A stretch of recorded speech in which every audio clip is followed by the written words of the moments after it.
voudrais savoir, au niveau des arbres, je suis un amoureux de la nature, plus que d'autres personnes, j'imagine, et j'ai écrit de la poésie dans ma vie sur les arbres, la nature, tout ça. Et on ne parlera pas ce soir de la saga du boisé Douglas, on ne parlera rien de tout ça. Mais le monsieur qui parlait de la belle pinette tout à l'heure, là, sur l'île Sainte-Thérèse, des beaux arbres centenaires, je crois que c'est ça, hein? J'ai l'autre côté de la rue, c'est le fameux camping.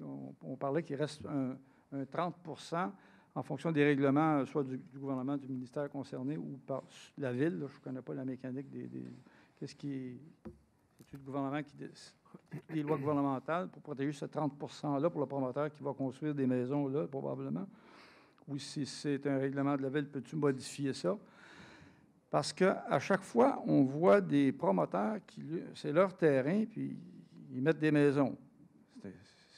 Les gens veulent habiter dans une maison. C'est bien certain que la construction, c'est bien beau. Mais à un moment donné, on va...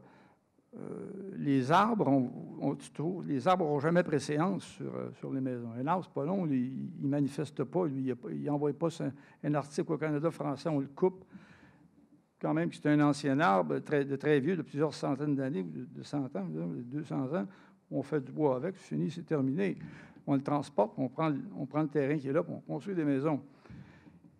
La préservation des espaces verts à Saint-Jean, là, on en mange un coup avec ça à chaque fois, un petit peu partout. On gruge la verdure partout. On devrait davantage la protéger. Il y a des organismes à Saint-Jean qui protègent la verdure. Je ne les ai pas en mémoire, là, mais... Quelle est l'optique de la ville? Quelles sont l'idée des conseillers, de la conseillère, et vous, M. le maire, vous-même, là, vraiment, pour protéger la verdure, ce qui est vert davantage? C'est une question de vote, c'est une question, chacun donne leur opinion, puis on vote là-dessus. Bon. Ce terrain de camping-là, le promoteur devra respecter 30 devra laisser 30 de la verdure qui est là, puis on construit des maisons. La même chose le long de la 35, où il y a eu une préservation. Vous m'aviez dit, M. le maire, déjà 100 pieds que vous deviez laisser en fonction des lois. Ça a été fait, c'est ça, c'est correct. Mais tu sais, la construction empiète partout. C'est des belles maisons, c'est des maisons dispendieuses, très belles, c'est superbe. Il y a eu même des débats au niveau du terrain de golf que M. Fortin, je pense, c'était sa propriété, là, puis c'était à lui, ça, puis ça a été construit un beau... Ça ne marche plus le golf à certains endroits, on sait pourquoi. Et ce n'est pas de la faute de personne. Mais là, vous, M. le maire, vous disiez que c'est construire des maisons sur ce terrain vert-là, on ne respecte plus comment on peut dire ça? On ne respecte plus les gens qui ont fait construire des belles maisons près de ce golf-là, puis on leur met d'autres maisons plus tard. C'est comme pas fair play, là. Alors, je ne vais pas trop m'exprimer longtemps, mais ce terrain de camping-là, qu'est-ce qui va y arriver? C'est encore... C'est-à-dire que l'argent...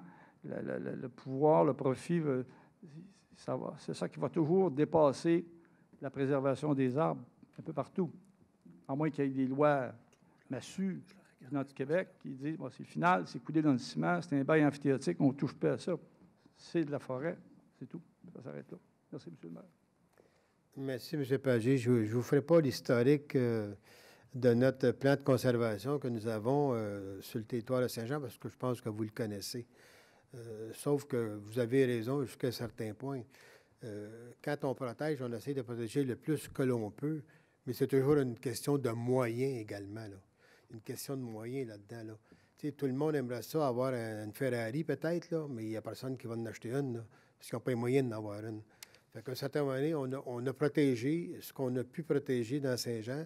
On en protège encore parce qu'il y a des boisés qu'on protège présentement, comme dans Colibri, qui n'était pas dans le plan de conservation, comme d'autres boisés qui n'étaient pas dans le plan de conservation, puis on les protège quand même, puis il y a des gens qui vous l'ont dit ce soir en entour de la table. Alors, c'est sûr que l'idéal, dans un monde idéal, c'est d'avoir des millions et des millions et des millions et d'acheter des terrains qu'on veut protéger. Aussi longtemps que ça appartient à d'autres, il faut négocier avec, là. Ça devient problématique, et pour une municipalité, bien, écoutez, c'est votre argent, hein? C'est votre argent. Fait qu'à partir du moment où c'est votre argent, si vous nous dites demain matin, mettez 100 millions, puis vous êtes prêt à payer tout le monde, mais là, il y a 92 000 personnes, là. Je n'écouterai pas seulement qu'une personne, ça c'est sûr, là. Mais il y a du monde, là. Fait que quand l'argent vient des poches des autres, c'est facile, là. C'est une facilité étonnante, ça. Mais il faut faire attention parce qu'il y a une capacité aussi qu'on est capable de payer, puis des fois, on l'atteint assez rapidement. Alors, c'est un peu ça, là, puis pourtant, on a conservé beaucoup, là.